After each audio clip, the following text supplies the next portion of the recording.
Olá, sejam todos bem-vindos. Hoje eu começo uma nova série no canal, que será a respeito do Evangelho segundo o Espiritismo. Então, esse aqui é o livro, né? O livro, enfim, o Evangelho, de Allan Kardec. Terceiro livro, nós temos o Livro dos Espíritos, o Livro dos Médiuns, o Evangelho segundo o Espiritismo, a Gênese e o Céu e a Terra, que são os cinco livros base do Espiritismo, que trazem a doutrina codificada pelo Allan Kardec.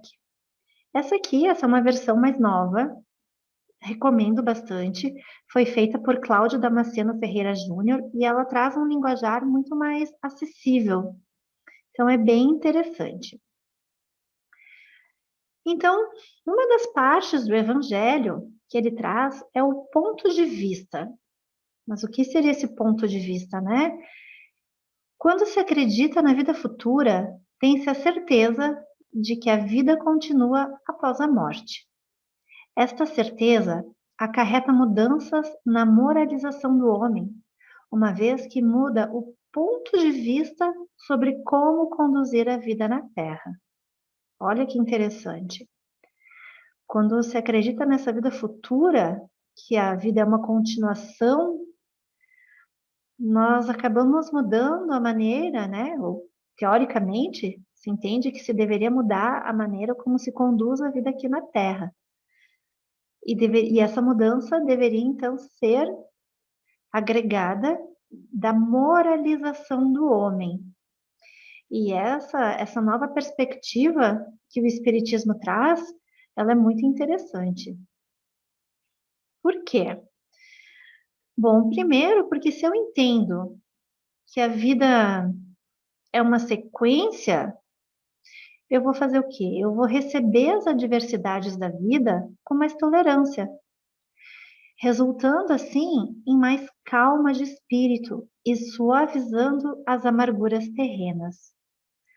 Porque se eu entendo que a vida é essa continuação, o meu aqui e agora, ele acaba sendo resultado das escolhas que eu tive lá no meu passado. Então eu não sou mais uma vítima da circunstância. Eu sou a pessoa, as minhas decisões, a minha pessoa é quem me trouxe até aqui. Então, se alguma coisa acaba não sendo muito legal aqui comigo na minha vida, é porque, opa, eu estou resgatando alguma coisa que não foi legal lá no passado. E isso faz o que também?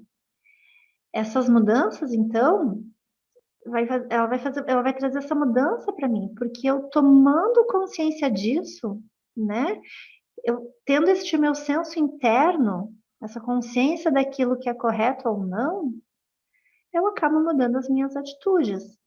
Mas eu não vou mudar as minhas atitudes por medo de uma consequência. Eu sei que a consequência vai existir, né? E tudo bem, talvez, não vou fazer tal coisa porque, eu tenho medo.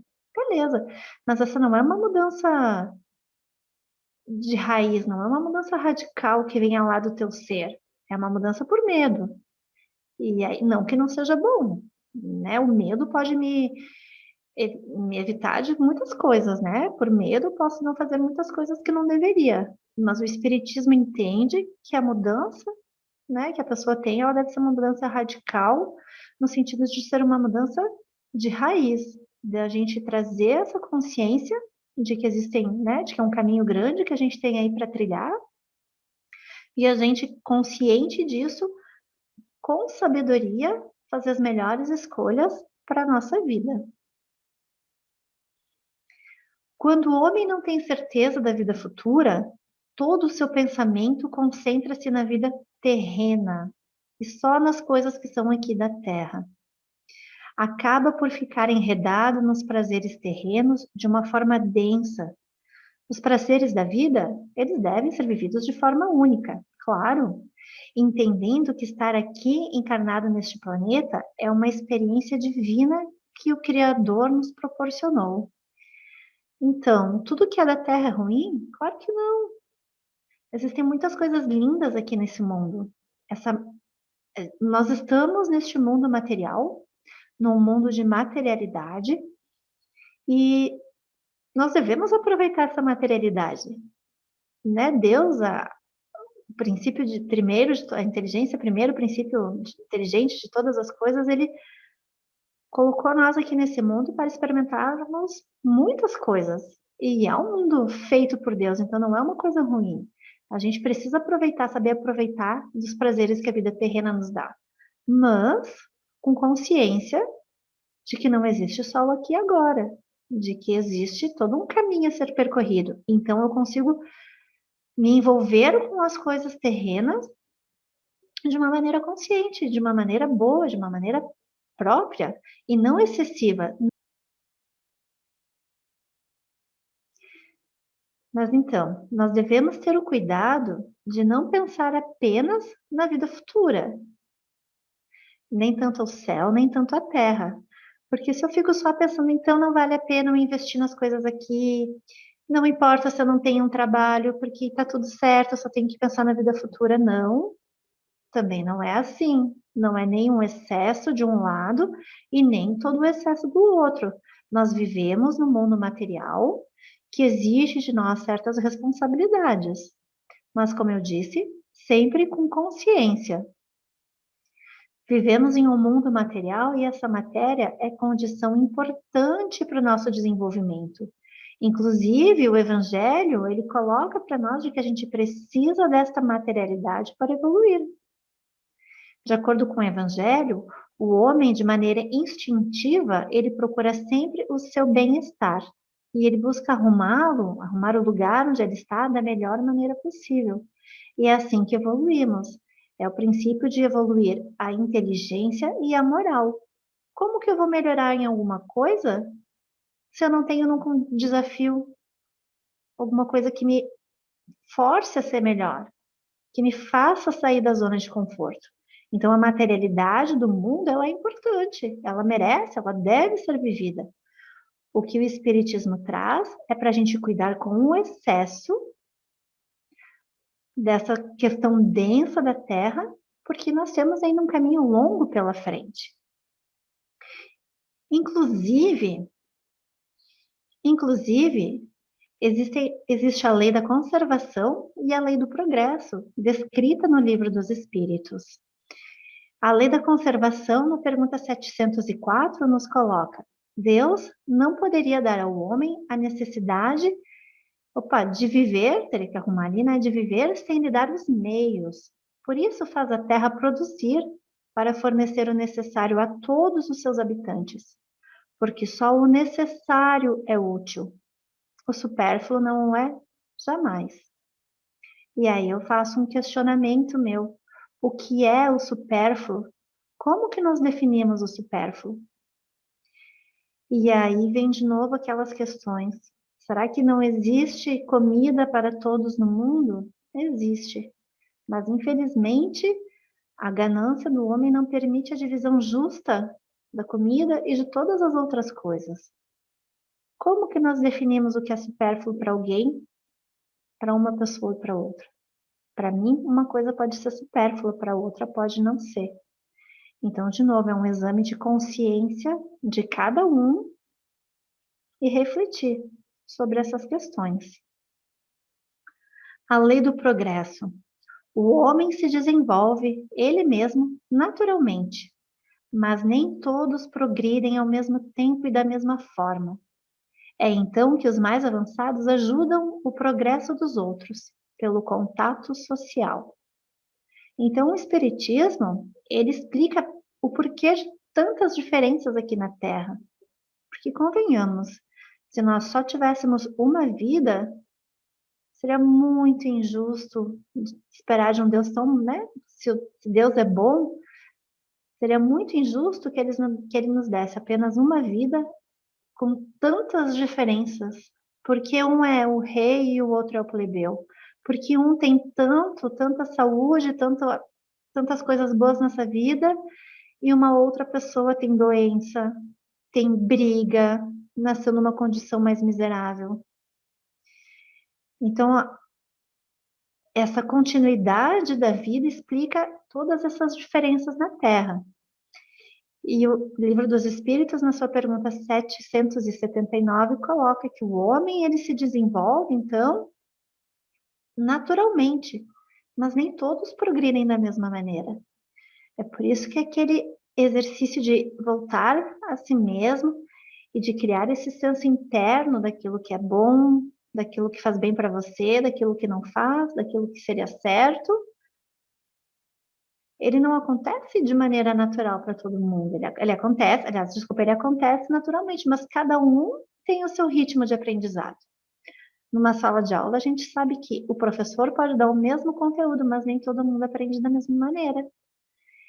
Então, depende do esforço de cada um, do mérito de cada um.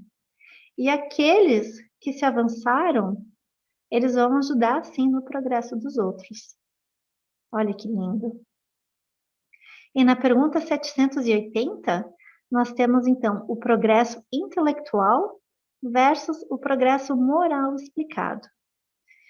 Então, fazendo compreender o bem e o mal, o homem pode escolher.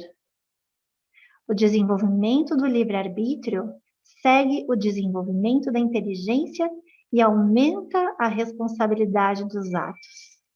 Então, lembra quando eu falei de que o Criador, ele se utiliza desta materialidade? Ele está colocando a gente em provas a todo momento, né?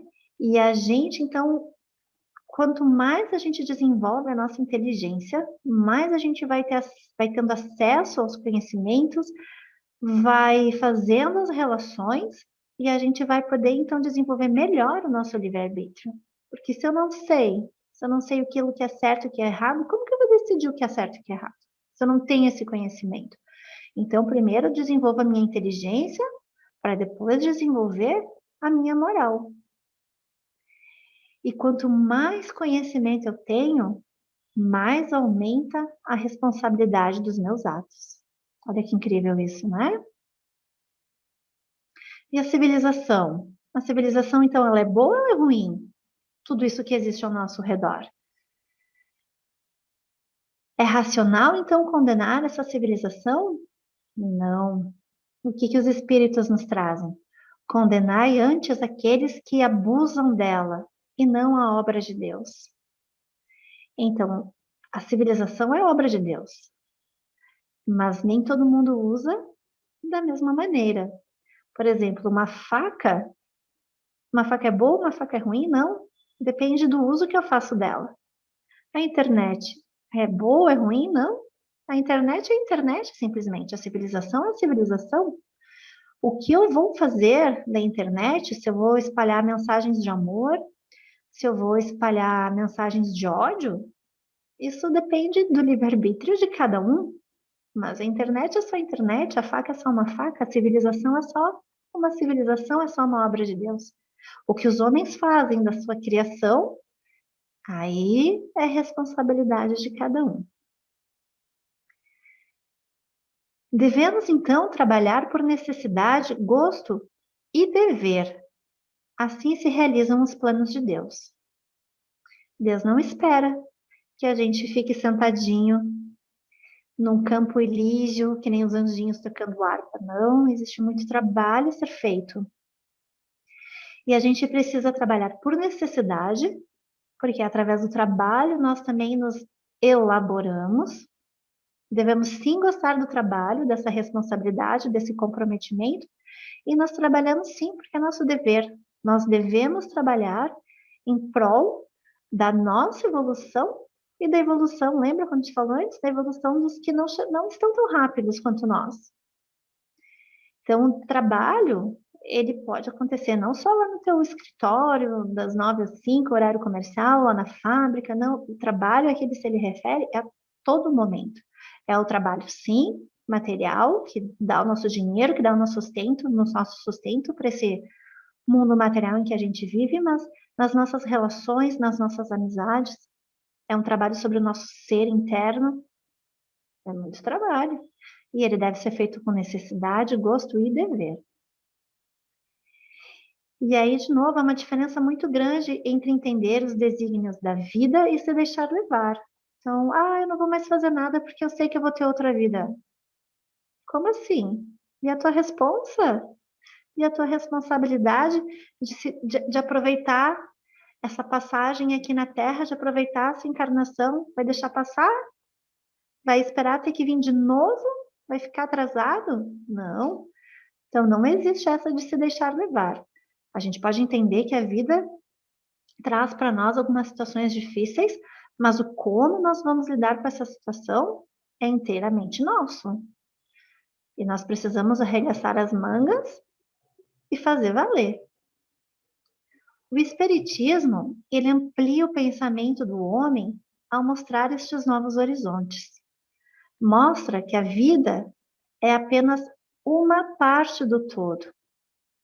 Mostra os laços que unem todas as existências de uma pessoa, de uma mesma pessoa, e ensina que todos estão ligados entre si, seja no mundo terreno ou no mundo espiritual, fornecendo assim uma base de fraternidade.